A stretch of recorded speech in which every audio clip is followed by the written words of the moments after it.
السلام علیکم ورحمۃ اللہ وبرکاتہ۔ الحمدللہ پچھلے جو ریکارڈنگ تھی اس میں نے نماز کے بارے میں بتایا تھا کہ کس طرح سے اللہ تعالیٰ سورہ فاتحہ میں اپنے بندوں کا جواب دیتا ہے، ان سے گفتگو کرتا ہے۔ اس ریکارڈنگ میں یہ بتانا چاہتی ہوں کہ اللہ تعالیٰ کی جب مدد ہوتی ہے نا، یعنی قرآن میں بتایا گیا ہے کہ مدد مانگو اللہ تعالیٰ کے پاس صبر اور نماز کے ذریعے سے، وَاسْتَعِینُوا بِالصَّبْرِ وَالصَّلَاةِ۔ تو آج ہم اپنی پریشانیوں میں کتنے لوگوں کے پاس پھرتے ہیں، کتنے لوگوں سے تذکرے کرتے ہیں، اور ایسی کئی پریشانی ہوتی ہے جو ہمارے دماغ پہ، دل پہ گھیرے رہتی ہے، لیکن ہم جتنا لوگوں سے اس کا تذکرہ کرتے ہیں، کاش ہم اس سے کہیں زیادہ اللہ کے پاس اس کا تذکرہ کرتے۔ جس طرح نماز پڑھنے سے پریشانیاں دور ہوتی ہے، اسی طرح صلاۃ الحاجت بھی ہے کہ جب ہم کسی پریشانی کو لے کے 2 رکعت اللہ تعالیٰ کے حضور نماز پڑھتے ہیں کہ یا اللہ تو میری یہ پریشانی دور فرما، فلاں پریشانی دور فرما، یا میری تمام جو جائز حاجت ہے یا اللہ وہ پوری فرما، تو اللہ تعالیٰ اس نماز کی برکت سے اللہ تعالیٰ، یعنی نماز کے بعد جب ہم دعا کرتے ہیں تو اللہ تعالیٰ اسے پوری فرماتے ہیں، اگر وہ ہمارے حق میں بہتر ہو تو، ورنہ اس سے بہتر صلہ عطا کرتے ہیں، یا پھر قیامت کے دن اس کا بہترین اجر اور نعم البدل عطا کریں گے۔ حضور صلی اللہ علیہ وسلم کے ایک صحابی تھے، حضرت انس بن مالک رضی اللہ تعالیٰ عنہ۔ ان کی امی کا نام تھا ام سلیم۔ ام سلیم یہ بہترین صحابیہ تھی۔ انہوں نے اپنے بچے کو، جو حضرت انس بن مالک تھے، ان کو بچپن میں ہی حضور صلی اللہ علیہ وسلم کی خدمت میں پیش کر دیا تھا کہ یا رسول اللہ آپ ان کو اپنی خدمت میں رکھیں۔ حضور صلی اللہ علیہ وسلم اکثر ان کے گھروں میں آیا جایا کرتے تھے۔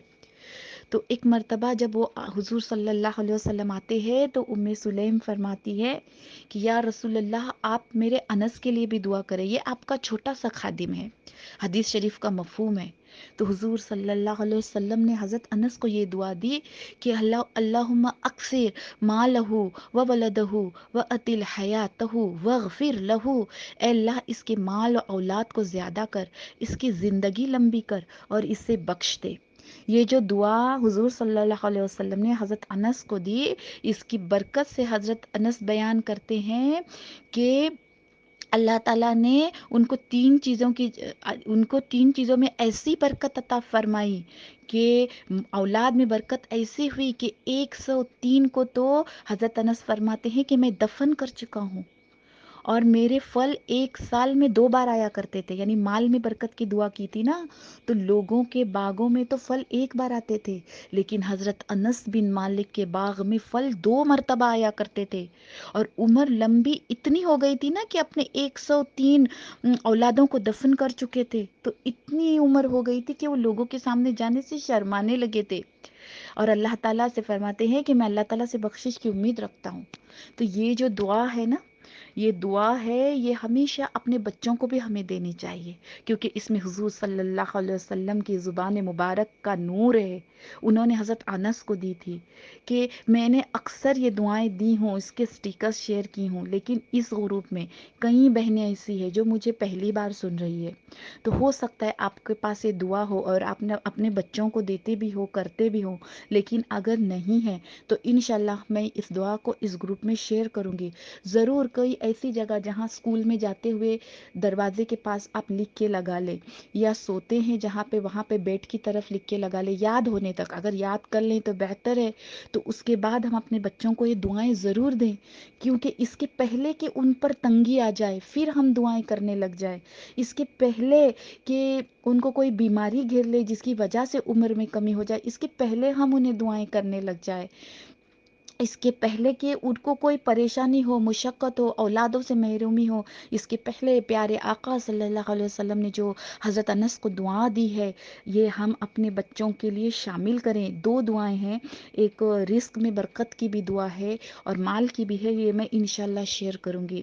تو حضرت انس بن مالک کو جب ان کی امی ہیں حضور صلی اللہ علیہ وسلم کے بارگاہ میں خدمت میں پیش کرتی ہے، سبحان اللہ. پتہ چلا کہ ماؤں کو فکر ہوتی تھی کہ اللہ کی راہ میں بچوں کو کیسے لگائے، کیسے حضور صلی اللہ علیہ وسلم کے بتائے ہوئے حکم پر ہماری اولادیں چلے، اور وہ خود بھی چلتی تھی. آج ہمارا حال کیا ہے؟ آج ہم اپنے بچوں کے پڑھائی کی تو جس طرح سے فکر کرتے ہیں، کہ ہم ان کے دین کی فکر کرتے ہیں یا خود اپنی فکر کرتے ہیں؟ اگر کرتے ہیں تو الحمدللہ. لیکن جو ام سلیم تھی وہ ایسی پرہیزگار تھی، اور ایسے حضور صلی اللہ علیہ وسلم کے ہر حکم پر عمل کرتی، اور ایسے ہی محبت کرتی کہ حضور صلی اللہ علیہ وسلم فرمایا کرتے تھے کہ ام سلیم کی نا کنیت ام سلیم تھی، ان کا اصل نام رمیسہ تھا. حضور صلی اللہ علیہ وسلم فرماتے تھے کہ میں نے رمیسہ کو جنت میں دیکھا ہے.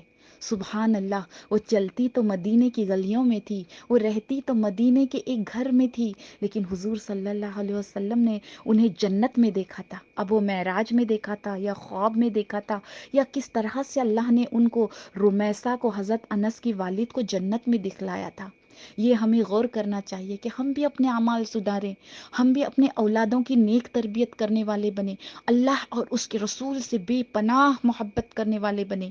تو جو میں نے سٹارٹنگ میں بتایا تھا نا کہ نماز کے ذریعے سے مدد، یہی وہ حضرت انس بن مالک ہے کہ ایک مرتبہ ان کے خادم آتے ہیں اور فرماتے ہیں کہ یا انس، آپ کے باغ میں قحط، بارش کی کمی کی وجہ سے بہت سوکھ گیا ہے باغ، پانی نہیں ہے. حضرت انس بن مالک باغ میں جاتے ہیں. ایک روایت میں ہے کہ وہ نماز ادا کرتے ہیں 2 رکعت، اور پھر اپنے دعا کرتے ہیں اور خادم سے پوچھتے ہیں کہ دیکھو کچھ نظر آیا آسمان پہ؟ دیکھو تو کہتے ہیں ہاں، ایک ہلکا سا پرندے کی پنکھ کی جس طرح آسمانوں پہ نظر آ رہا ہے. پھر حضرت انس بن مالک نماز پڑھ کے دعا کرتے ہیں تو دیکھتے کیا ہے کہ حدیث شریف کا مفہوم ہے، کیونکہ الفاظ یہاں وہاں ہو جاتے ہیں نا، کہ پورے حضرت انس بن مالک کے باغ کو بادلوں نے گھیر رکھا ہے، اور بارش برس رہی ہے، بے پناہ بارش برس رہی ہے، باغ سیراب ہو رہا ہے. حضرت انس بن مالک فرماتے ہیں اے خادم دیکھو تو صحیح کہ پورے مدینے میں بارش ہو رہی ہے.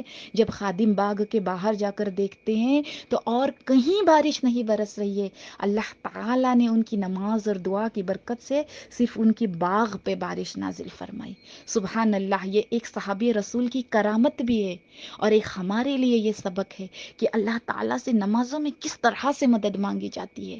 کہ صحابہ کا تو یہ عالم تھا کہ نمازیں پڑھ کے اپنے ہی باغ پہ بارش برسوا لیتے اللہ تعالیٰ سے.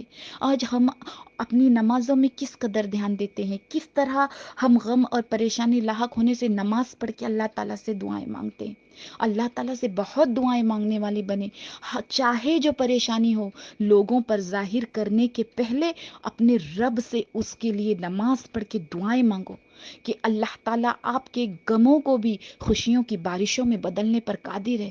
کتنی شدت تھی ہوں گی اس صحابی کے نماز میں کہ اللہ تعالیٰ نے صرف ان کے باغ پر بارش نازل فرمائی.